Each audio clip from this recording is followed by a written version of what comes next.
Today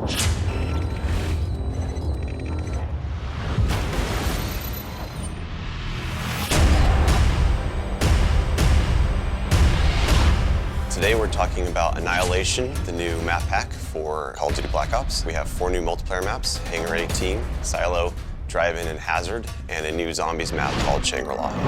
Hangar 18 is based in the highly controversial Area 51, and it has a lot of Easter eggs that play up the conspiracy theory aspect. Hangar 18 is a medium-sized map. It has a pretty classic multiplayer gameplay structure. All the paths lead through and around the hangar. It kind of caters for all game types. You've got your close quarters going through the hangar. You've also got some sniper points as well. Strategically, you want to hold down the hangar. If you can work with your teammates to really control the 4 main flow points, then you're going to dominate the map.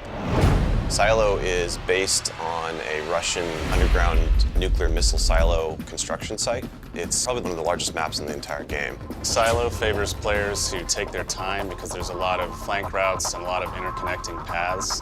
So players who are smart and use decoys and pay attention to the mini-map are going to be more successful. You can't really stick around in one place for too long because you're going to get shot from multiple angles. You really need to learn how to play the map, how the paths flow, and you need to stay on the move.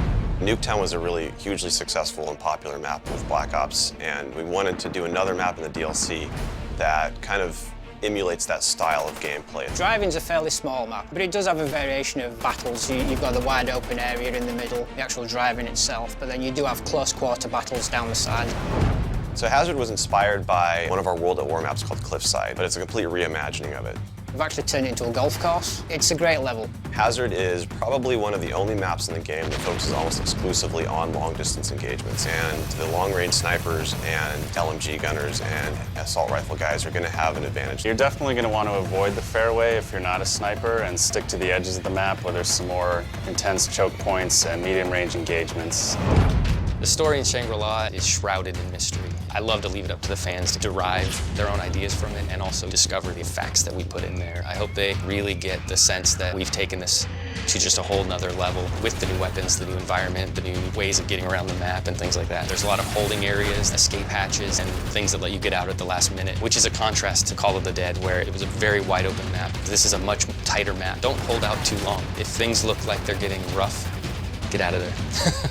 It's time to go. With Annihilation, we had a goal that we really wanted to push the visuals in all the maps. Each map feels very unique from one another. They feel like the kind of maps that you just want to spend a lot of time in.